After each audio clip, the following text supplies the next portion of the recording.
सुप्रभातम बच्चों, आज हम द्वादश पाठ है 12 का पाठ पढ़ेंगे। पाठ का नाम है वांग मनः प्राण स्वरूपम। वाणी, मन तथा प्राण का स्वरूप। ये जो पाठ है ये छांदोग्य उपनिषद के 6ठे अध्याय के 5म खंड पर आधारित है। इसमें मन, प्राण तथा वाणी के संदर्भ में रोचक विवरण प्रस्तुत किया गया है। उपनिषद के गूढ़ प्रसंग को बोधगम्य बनाने के उद्देश्य से इसे आरुणि एवं श्वेत केतु के संवाद रूप में प्रस्तुत किया गया है। आरुणि जो है वो गुरु है और श्वेत केतु शिष्य है। आइए ध्यानपूर्वक पाठ को पढ़ते हैं। श्वेत केतु भगवन श्वेत केतुरहम वंदे। भगवन, हे भगवन यानी कि हे गुरु जी। श्वेत केतु अहम, अहम माने म श्वेत केतु, वंदे प्रणाम करता हूं। आरुणि वत्स, हे पुत्र चिरंजीव दीर्घायु हो। श्वेत केतु भगवन, हे भगवन किंचित प्रष्टुम इच्छामि। किंचित कुछ, प्रष्टुम इच्छामि पूछना चाहता हूं। हे भगवान या हे गुरुजी कुछ पूछना चाहता हूं। तो आरुणि कहता है वत्स, हे पुत्र किम अद्य त्वया प्रष्टव्यम अस्ति। तुम्हें आज क्या पूछना है। अद्य माने आज, त्वया माने तुम्हारे द्वारा या तुम्हें, प्रष्टव्यम अस्ति पूछना है। आज तुम्हें क्या पूछना है। श्वेत केतु भगवन, हे भगवन प्रष्टुम इच्छामि किम इदम मनः। प्रष्टुम इच्छामि मैं पूछना चाहता हूं किम इदम मनः यह मन क्या है। आरुणि वत्स, हे पुत्र असि तस्यान्यस्य यो अनिष्टः तन्मनः। पूर्णतः खाए हुए अन्न का सबसे छोटा भाग मन होता है। जो अन्न हम खाते हैं उसका जो बिल्कुल सूक्ष्म जो भाग है वो मन होता है। श्वेत केतु कस्य प्राण है और प्राण क्या है, और प्राण क्या है। आरुणि पीतानाम अपाम यो अनिष्टः स प्राण है। पिए हुए तरल द्रव्यों का जो सबसे छोटा भाग है वो प्राण कहलाता है। आगे चलिए। श्वेत केतु भगवम केयम वाकः। श्वेत केतु हे भगवान, हे गुरुजी केयम वाक है, वाणी क्या है। आगे चलिए। आरुणि वत्स, हे पुत्र असि तस्य तेजसा यो अनिष्ट है सा वाकः।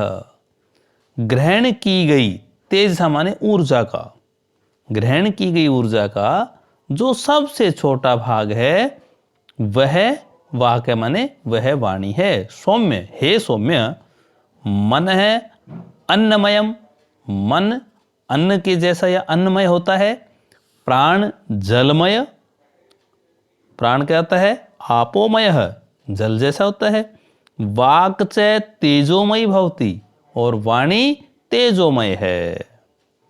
इति अपि अवधार्यम, यह भी समझ लेना चाहिए। देखिए एक शब्द लिखा हुआ है इत्यपवधार्यम, तो इसका संधि हो जाएगी इति अपि अवधार्यम, इसे भी समझ लेना चाहिए। श्वेत केतु भगवान, हे भगवान भूय एव माम विज्ञापयतु। आप मुझे पुनः समझाइए, मैं समझ नहीं पाया अभी तक, आप मुझे पुनः समझाइए। आरुणि सौम्य, हे सौम्य सावधानम शृणु, ध्यानपूर्वक सुनो। मध्यमानस्य दधनः यो अणिमा स ऊर्ध्वम समुदिशति। मथे जाते हुए दही की अणिमा अर्थात मलाई ऊर्ध्वः समुदिशति, जो ऊपर तैरने लगती है, तत्सर्पिः भवति, उसका घी बनता है, उसी का घी बनता है या वो घी होती है। श्वेत केतु, भगवन, हे भगवन, व्याख्यातम भवता घृत उत्पत्ति रहस्यम, आपने तो घी की उत्पत्ति का रहस्य समझा दिया।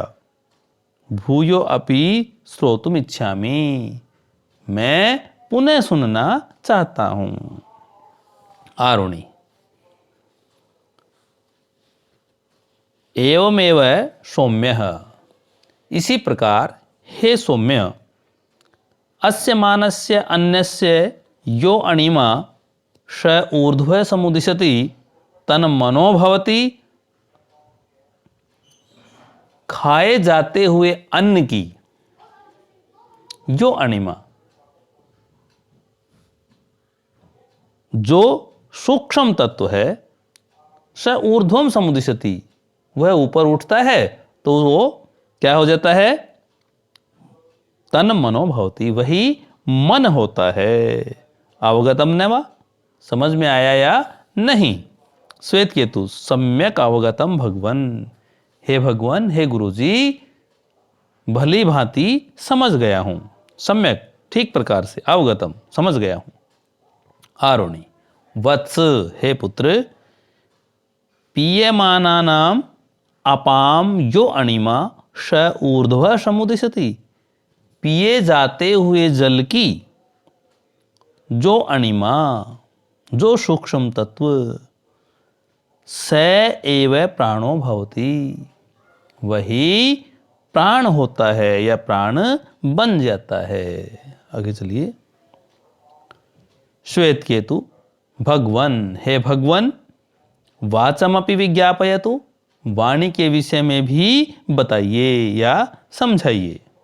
आरुणि, सौम्य, हे सौम्य, अश्यमानस्य तेजसो यो अणिमा, शरीर द्वारा ग्रहण किए गए तेज की जो अणिमा है, जो सूक्ष्म तत्व है, स ऊर्ध्व समुदिशति, जो ऊपर उठता है, वही क्या है, सा खलु वाग भवति, वही हमारी वाणी बन जाती है। वत्स, हे पुत्र, उपदेशांते भूयो अपि त्वाम विज्ञापयतुम इच्छामि, उपदेश के अंत में मैं तुम्हें फिर भी वही समझाना चाहता हूं। यद अन्नमयम भवति मनः, कि अन्न का जो सूक्ष्म तत्व है, जो सार है, वो मन होता है। आपोमयः भवति, आपोमयः भवति प्राणः, जल का प्राण होता है। तथा तेजोमयी भवति वागिति, तथा तेज, जो तेज हमने लिया है, उसका जो सूक्ष्म तत्व है, वही क्या होता है, हमारी वाणी होती है। किंच यादृशम अन्नादिकम गृह्णाति, इसके अतिरिक्त जैसा हम अन्न ग्रहण करते हैं, यादृशम, जैसा, अन्नादिकम गृह्णाति, अन्न ग्रहण किया जाता है, मानस तादृशम एव तस्य चित्तादिकम भवति, मनुष्य के उसी प्रकार उसका चित्त होता है। मद उपदेशानुसार, मेरे उपदेश के अनुसार उसका वैसा ही चित्त होता है।